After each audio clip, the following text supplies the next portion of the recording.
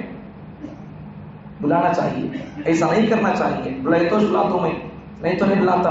اب وہ بھی ایک مسئلہ, شادی ہونے سے پہلے ایک مرتبہ لگتا دیکھ لیتے انہوں ہمارے کو شادی کو کیا کتنا رکھے کتنا دیے. ارے یہ تو بول رہا ہوں پیغمبر کے حدیث سے پڑھ کر میں, انہوں آئے تو آ تو نہیں تو نہیں, یہ مسئلہ نہیں. آئے تب بھی جاؤ, نہیں آئے تب بھی آؤ. یہ ہے حسن سلوک, یہ ہے رشتہ داری کا تعلق اور اس کی برکتیں. سمجھ میں آگی برکتیں. رشتہ داری اگر نبھاؤ گے تو کیا کریں اللہ تعالیٰ؟ روزی روٹی میں اللہ برکت دیں گے. اللہ پھر دوسری بات, اللہ عمر کے اندر اللہ برکت دیں گے. اگر آپ کی مرضی آپ کی روزی میں روٹی میں اللہ برکت ہونا ہے تو پھر اپنے رشتہ داروں سے جس سے آپ کا تعلق ٹوٹ کر ہے اب ان سے جڑ جاؤ. نہیں تو پھر اللہ تعالیٰ کیا کریں گے؟ دو چیزیں, روزی کی برکت اللہ ختم کر دیں گے, اللہ عمر کی برکت ختم کر دیں گے. مزید اللہ تعالیٰ کی رحمتیں برکتیں ہمارے اوپر نہیں برسیں گے. سب کے اوپر, صرف ایک آدمی کے اوپر نہیں, سب کے اوپر نہیں برسیں گے. وہ ایک آدمی کی طرف سے سب کے اوپر اللہ تعالیٰ رحمت قدر نہیں کرے تو پھر کتنا ہمارے لیے نقصان ہوگا. چھوڑ ڈالو یہ سب بھی. آئے تو آتوں نہیں تو نہیں آتوں, یہ سب بھی کیا بولو, یہ ایک تکبر چاہیے, دوسرا کیا بھی نہیں. اس کے علاوہ دوسرا کیا بھی نہیں, دوسری بات اس نہیں. ملنے میں کیا جاتا ہے, جا کے ملنے واسطے سب تکبر انانیت ہوتا ہے. اس سب کو چھوڑ دو. اللہ کے لیے تکبر سستا سو, اس کے لیے بڑائی سستی ہے. اس کے علاوہ کسی کے لیے میں بولنا میرے سے چلتا ہے بولا, یہ اس کے لیے سچ نہیں ہوتا وہ جملہ. دیکھیں یہاں تک بات مکمل ہو گئی. آگے سنو 5ویں پارے کا خلاصہ. 5ویں پارے میں کل بات بتایا تھا میں آپ کو, 4ویں پارے کے آخری میں اللہ تعالیٰ کس سے نکاح نہیں کر سکتے وہ بتایا. 5ویں پارے کے شروع میں کس سے نکاح کر سکتے اللہ وہ بتایا ہے.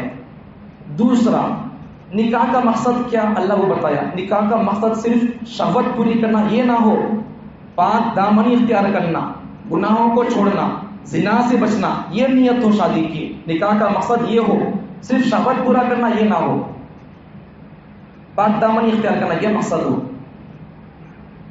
اور آگے اللہ تبارک و تعالیٰ نے مرد کی فضیلت کو اللہ بیان کیا ہے. الرجال قوامون علی النساء, مرد کو اللہ تعالیٰ عورت پر فضیلت کو اللہ بخشا ہے, قوام بنایا ہے, طاقتور بنایا ہے. اس کے دو وجوہات.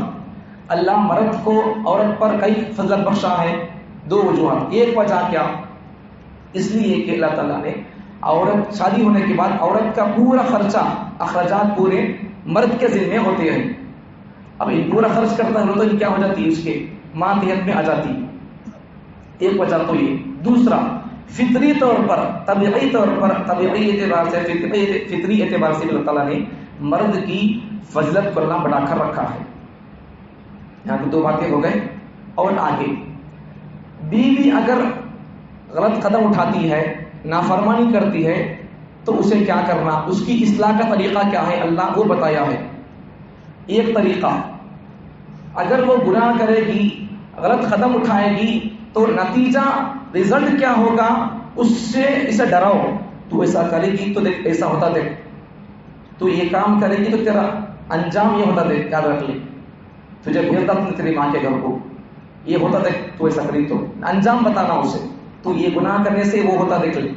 ایک تو یہ انجام سے ڈراؤ اسے. دوسرا اپنا بستر الگ کر دو. سمجھانے کے بعد بھی بیوی نہیں سمجھ رہی ہے تو اب اس سے اپنا بستر الگ کر لو. تیسرا شرعی حدود میں رہ کر, شرعی قوانین کے اور اصول کے ضابطے میں رہ کر اس کو کوئی معقول سزا دے سکتے. اسے بڑی لمبی چوڑی نہیں, شرعی حدود میں رہ کر. مارے بھی تو اول نہیں آنا, پھر ویسا مارنا, ایسا بول کر کلے پر نہیں مارنا. جانوروں کو بھی کلے پر نہیں مارنا, جانوروں کو بھی داغنا نہیں. حدیث میں ہے یہ. اب جانوروں کو داغنا نہیں بولے تو اب انسانوں کو مارو بول کو پیغمبر بولتے کیا نہیں بولتے. شرعی بولتے سو شرعی حدود میں رہ کر کوئی ایک معقول سزا اسے متعین کر کو سزا دے. اسے کیا ہو سکتی وہ دو. اور آگے اللہ تبارک و تعالیٰ نے طہارت کے, پاکی کے اللہ مسائل بیان کیا, وضو کے مسائل, غسل کے مسائل وغیرہ, اور تیمم کے مسائل بیان کیا اللہ تعالیٰ. قرآن پڑھنے کے لیے، نماز پڑھنے کے لیے، کعبے کا طواف کرنے کے لیے وضو کا ہونا ضروری ہے. وضو کے بغیر نماز بھی نہیں ہو سکتی، وضو کے بغیر قرآن کو بھی ہمیں چھین نہیں سکتے. سمجھ میں آتی بات؟ وضو کے بغیر قرآن پڑھ سکتے ہیں، قرآن پکڑ نہیں سکتے. فرق معلوم کر لو پہلے. وضو کے بغیر قرآن پڑھ سکتے ہیں، وضو کے بغیر قرآن پکڑ نہیں سکتے. یہ لاجک ذہن میں رکھ لو. اب مجھے سورہ فاتحہ یاد ہے، آپ کو سورہ فاتحہ یاد ہے، گھر کوئے تک سورہ فاتحہ پڑھ لیتے جا سکتی ہے. ہمیں ایت الکرسی یاد ہے، گھر کے تک پڑھ لیتے ایت الکرسی. پکڑنے قرآن تو نہیں پکڑتے، تو وہاں قرآن نہیں پکڑتے، ہمارا یاد ہے پہلے سے ذہن میں، وہ پڑھتے جا رہی ہمیں. تو پڑھنے کے لیے وضو ہونا ضروری نہیں، قرآن کو پکڑنے کے لیے وضو شرط ہے. اچھا، ساتھ میں ایک بات مزید سن لیں. اب ترقی کا دور ہے آج کل، کیا کرتے ہیں، فون میں بھی کتابیں اور قرآن میں رہتی ہے. اس کے لیے کیا، اس کا مسئلہ کیا ہے؟ قرآن فون میں اگر قرآن پڑھنا ہے تو اس کے لیے مسئلہ علماء نے یہ لکھا اور یہ بیان فرمایا ہے کہ اگر فون کو دیکھو، فون اب یہ فون ہے تو یہ اس کا کوچ بھی ہے، اور اب یہ فون یہ ہے، یہ کوچ ہے، یہ فون کی ذات میں نہیں ہے، یہ فون نہیں ہے، یہ الگ اس کا جسم الگ، اس کا یہ فون سے تعلق نہیں، اس کا یہ کوچ الگ ہے، یہ فون الگ ہے. آ گیا فون ایسا. اب اس کے اوپر ٹیمپر گلاس بھی ہے، فون کے اوپر تو پوچ بھی ہے، ٹیمپر گلاس بھی ہے. تو ایسی صورت میں پوچ اور ٹیمپر گلاس ہے سو فون کو بغیر وضو کے بھی اس میں قرآن پڑھ سکتے ہیں. جیسا اب قرآن پکڑنا ہے، وضو نہیں تو کیا کرتے ہیں، ہمیں ایسا پکڑ لے کو اٹھا کرتے نہیں، وضو نہیں تو وہ اس کے معنی میں ہمیں اسے سمجھ لیں گے. یہ ٹیمپر گلاس کو بھی، یہ اسکرین ٹیمپر اسکرین کو اور ٹیمپر گلاس کو، کوچ کو اس کے درجے میں رکھ کر، کپڑے کے درجے میں رکھ کر بغیر وضو کے اگر پڑھنا چاہے تو بھی پڑھ سکتے. یہ ہو تو ٹیمپر گلاس اور کوچ ہو تو بغیر وضو کے بھی قرآن کو فون کے اندر پڑھ سکتے. سوچ میں آگے بات، نہیں پڑھنا بول کر نہیں پڑھ سکتے. علماء نے مسائل کو بیان کیا ہے. اور آگے بڑھے. اچھا، کب غسل واجب اور فرض ہو سکتا ہے؟ وضو کا مسئلہ سمجھ میں آ گیا. قرآن پڑھنے کے لیے وضو ضرورت نہیں، قرآن پکڑنے کے لیے وضو ضرورت ہے. سو نماز کے لیے، قرآن پکڑنے کے لیے، کعبے کا طواف کرنے کے لیے وضو ہونا. یہاں تک بات سمجھ میں آئے گی. اب غسل کے بارے میں سنو. غسل کے بارے میں مسئلے کیا؟ احتلام ہو گیا تو غسل فرض واجب، بیوی سے ملاقات کیے بعد میں غسل واجب اور فرض. اسی طرح سے اگر کوئی عورت حیض اور نفاس سے پاک ہو گئی تو پاک ہونے کے بعد غسل کرنا فرض اور واجب ہوتا ہے اس کے لیے. حیض کا تو مہینے میں آنے والا خون، نفاس کا تو بچہ پیدا ہونے کے بعد آنے والا خون. دونوں خون آنے کے بعد عورت کو پانی نہانا، غسل کرنا فرض ہوتا ہے، واجب ہوتا ہے. اور آگے اللہ تبارک و تعالیٰ نے تیمم کے مسائل کو بیان کیا ہے. تیمم یہ بھی اللہ کی بہت بڑی نعمت ہے اور اس امت کے لیے خصوصیت اور فضیلت ہے. پہلے کے کسی امت کو بھی تیمم یہ نعمت کسی کو نہیں ملی ہے، صرف اس امت کو ملی ہے تیمم کی نعمت اللہ کی طرف سے. اور تیمم یہ پانی سے زیادہ آسان کام ہے. پانی تو ہر جگہ ملنا مشکل ہے، لیکن پانی سے زیادہ اللہ نے مٹی کو ہر جگہ پھیلا کر رکھ دیا ہے. ہر جگہ مٹی سے تیمم کر کے ہم پاکی حاصل کر سکتے ہیں. اور آگے اللہ تبارک و تعالیٰ نے 3 باتیں بیان کیا. اللہ کی اطاعت کرو، رسول اللہ کی اطاعت کرو اور فقہا کی اطاعت کرو. اللہ کی بات سننا، رسول اللہ کی بات سننا اور فقہا کی بات سننا. اب ہمیں تو اللہ کو دیکھے نہیں اور ہمیں دیکھ سکتے نہیں، یہ حقیقت سے دنیا کی حقیقت سے اللہ دیکھ سکتے نہیں. یہ دنیا کے کانوں سے اللہ کی بات ہم سن سکتے نہیں، وہ اتنی ہمارے اندر کیپیسٹی نہیں ہے. اب کیا کرنا؟ اللہ کے ہمارے درمیان میں ایک واسطہ ہونا. وہ واسطہ کون ہو سکتے؟ پیغمبر واسطہ بن سکتے ہیں. اب پیغمبروں سے بعض پیغمبر اللہ سے ڈائریکٹ بات کر سکتے تھے، بات کر کے امت کو پیغام سناتے تھے اللہ کا. بعض پیغمبروں کو جبرائیل کے ذریعے سے اللہ تعالیٰ بات کرتا تھا، احکام پیغامات اللہ بھیجتا تھا. بعض پیغمبروں کے دل میں اللہ تعالیٰ القاء کرتا تھا احکامات کو، باتوں کو اللہ تعالیٰ احکامات کو، باتوں کو اللہ القاء کرتا تھا دل کے اندر. یہاں تک بات سمجھ میں آ گئی. اللہ کی بات انسان ڈائریکٹ نہیں سمجھ سکتا، بیچ میں کوئی واسطہ ہونا. وہ واسطہ پیغمبر ہو سکتے ہیں، پیغمبر ہوتے ہیں. اچھا، اب پیغمبر صلی اللہ علیہ وسلم کو ہم دیکھے کیا؟ نہیں دیکھے. پیغمبر صلی اللہ علیہ وسلم دیکھے سو کون؟ صحابہ. پیغمبر صلی اللہ علیہ وسلم کی زبان عربی تھی، ہماری زبان اردو ہے. اب قرآن کو سمجھنے کے لیے، حدیث کو سمجھنے کے لیے عربی اور عربی کا علم، عربی کا گرامر اور اس کی گہرائی اسے یاد ہونا، سمجھ کو رہنا، عربی گرامر سمجھ کو رہنا. اب ہمیں اردو والے، ہمیں اجمی لوگ، ہمارے عربی نہیں آتا، عربی ہمیں جانکاری نہیں، اس سے عربی سے ہمارا گہرا تعلق نہیں ہے. اب کیا کرنا؟ قرآن کو، حدیث کو سمجھانے والے، اللہ کی کتاب کو، رسول اللہ کے کلام کو سمجھانے والے فقہا اللہ کے کلام کی تفسیر کریں گے، پیغمبر صلی اللہ علیہ وسلم کے کلام کی تشریح کریں گے. اللہ کے کلام کو بھی سمجھائیں گے اور اللہ کے رسول کے کلام کو بھی سمجھائیں گے. اور حضرات فقہا کرام ان دونوں کے کتابوں کو ہمارے انداز میں، جیسا ہم کو سمجھ میں آتا ہے وہ انداز میں سمجھائیں گے. اللہ یہاں 3 باتیں بول رہا ہے: اللہ کی بات بھی مانو، خدا کی بھی مانو، مصطفیٰ کی بھی مانو، اور فقہا کی بھی مانو. فقہا کیا کریں گے؟ قرآن بھی سمجھائیں گے، حدیث بھی سمجھائیں گے، اور ان کا اصول اور ان کا علم فقہ بھی سمجھائیں گے. سمجھ میں آگی بات؟ 1-2-4 باتیں بول کے بات ختم کرتا ہوں، پورا پارا بولنا ہے نہیں. تو آگے بات اللہ تعالیٰ، جیسے پہلے دن الحمد کے سورے میں اللہ بولے تھے، کیا بول کر اہدنا الصراط المستقیم، اللہ ہم کو سیدھے راستے پر چلا. تو سیدھا راستہ کون سا راستہ؟ سیدھا راستہ بولے تو سیدھا راستہ کون سا راستہ؟ تو اللہ کا کلام خود اس کی تشریح کر رہا ہے، تفسیر بیان کر رہا ہے اللہ کا کلام. صراط الذین انعمت علیہم من النبیین، نبیوں کا راستہ. سیدھا راستہ کس کا؟ نبیوں کے راستے پر ہم چلیں گے وہ سیدھا راستہ ہوگا. والصدیقین والشہداء والصالحین، نبیین سے مراد پیغمبر، صدیقین سے مراد صحابہ، شہداء سے مراد شہید بھی ہے، اور فقہا بھی ہو سکتے ہیں، مفسرین محدثین بھی ہو سکتے ہیں، اور علماء اور اولیاء بھی ہو سکتے ہیں. اولیاء ان کے تحت میں ہم چلنا پڑے گا. آج تو پیغمبرہ نہیں ہے، صحابہ بھی نہیں ہے. اب اگر ہم کو دین سمجھنا ہے تو آج کے صلحاء سے اور آج کے زمانے کے علماء سے جڑ کر ہم دین سمجھیں گے، سنیں گے. تو اس کے علاوہ ہم ان کی باتوں کو سن کر، سمجھ کر، اللہ کے کلام کو سمجھ کر اللہ کے اور اللہ کے نبی کے صحیح راستے پر ہم چلنے والے بن سکتے ہیں. اور آگے اللہ تعالیٰ نے قتل کے مسئلے کو بیان کیا ہے. قتل کی دیت کیا ہوتی ہے؟ ایک آدمی کو آپ قتل کر دیے تو اس کی دیت کیا ہوتی ہے؟ 100 اونٹ دینا پڑتا، یا پھر 10,000 دینار دینا پڑتا. پھر اس سے آگے اللہ تعالیٰ نے نماز کے مسائل کو بیان کیا، صلاۃ خوف کو اور صلاۃ قصر کو بیان کیا. جہاد میں ہو تو بھی نماز نہیں چھوڑنا، جہاد میں ہو تو بھی نماز پڑھنا. اس کا طریقہ کیا ہے اللہ نے اس کو بیان کیا ہے.